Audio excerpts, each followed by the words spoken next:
Perkenalkan, nama saya Janus Sembiring. Di sini saya akan membahas mengenai mangrove.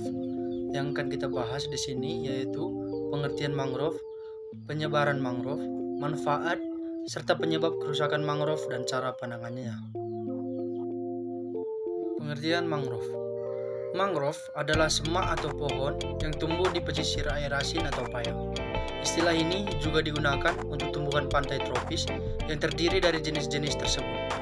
Mangrove secara taksonomi beragam sebagai hasil dari evolusi konvergen di beberapa keluarga tumbuhan. Mereka terjadi di seluruh dunia di daerah tropis dan subtropis dan bahkan beberapa daerah pesisir sedang, terutama antara garis lintang 30 derajat lintang utara dan 30 derajat selatan, dengan kawasan bakau terbesar dalam 5 derajat dari garis khatulistiwa. Persebaran hutan mangrove. Persebaran hutan mangrove di Indonesia terluas di Irian Jaya, 90% atau seluas 2.382.000 hektar, dan sisanya tersebar di daerah-daerah lain, salah satunya di Kecamatan Teluk Pakendai selama 5 tahun terakhir. Secara umum, lebih mengutamakan fungsi ekonomis daripada fungsi ekologis. Manfaat hutan mangrove. Apa saja sih yang menjadi manfaat dari hutan mangrove sehingga kita harus mempelajari dan mempertahankan hutan mangrove? Di sini saya akan memberikan 3 contoh manfaat yang kita dapatkan dari hutan mangrove. Yang pertama, hutan mangrove menjadi salah satu hal yang bisa menahan erosi, yaitu menjaga perbatasan antara kawasan darat dan laut. Erosi pantai akan terus mengelus permukaan bumi sehingga mengancam lingkungan manusia, sehingga hutan mangrove menjadi salah satu sarana yang sangat penting untuk menyelamatkan garis pantai dari perairan laut. Yang kedua adalah mencegah pemanasan global. Pemanasan global memang menjadi ancaman yang sangat serius untuk alam dan manusia. Salah satu cara yang dapat kita lakukan untuk mencegah pemanasan global adalah dengan mengembangkan kawasan hutan mangrove.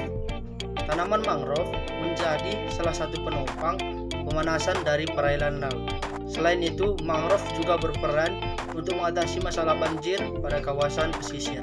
Selain itu, mangrove juga memiliki peran lebih besar daripada hutan-hutan darat yang biasanya dalam mengatasi pemanasan global. Yang ketiga, mangrove sebagai sumber nilai ekonomis masyarakat. Mangrove bisa digunakan masyarakat untuk menambah nilai ekonomi masyarakat, karena mangrove memiliki banyak fungsi yang bisa diolah masyarakat untuk mendapatkan uang atau penambah ekonomi mereka. Salah satunya, yang pertama, mangrove bisa digunakan sebagai tempat wisata yang bisa mendapatkan pendapatan masyarakat yang tinggal di daerah tersebut. Yang kedua, mangrove sebagai rumah atau tempat tinggal ikan-ikan dan udang-udang, sehingga ikan dan udang di daerah tersebut akan melimpah, sehingga bisa diolah oleh masyarakat untuk membantu perekonomian mereka. Yang ketiga, mangrove bisa digunakan masyarakat untuk diambil pohonnya untuk digunakan sebagai alat-alat portable. Selanjutnya, kita masuk kepada penyebab kerusakan hutan mangrove. Keberadaan hutan mangrove sekarang ini cukup mengkhawatirkan karena ulah manusia untuk kepentingan konversi lahan sebagai tambak, permukiman, perhotelan, ataupun tempat wisata. Oleh karena itu, sepanjang pesisir utara hutan-hutan mangrove ditebang secara legal maupun ilegal. Aktivitas ini mampu menurunkan populasi mangrove hingga lebih dari 50% dalam kurun waktu 30 tahun. Langkah yang bisa diambil adalah dengan melakukan rehabilitasi, baik secara perorangan ataupun kerjasama antara masyarakat dan pemerintah. Apa sih rehabilitasi itu? Rehabilitasi adalah kegiatan penghijauan yang dilakukan terhadap lahan-lahan yang dulu merupakan bekas hutan yang sekarang sudah tidak terguna atau sudah habis. Rehabilitasi ini bertujuan bukan untuk mengembalikan nilai estetika, tetapi yang paling utama adalah untuk mengembalikan fungsi ekologis kawasan hutan mangrove yang telah ditebang dan dialihfungsikan kepada kegiatan lain.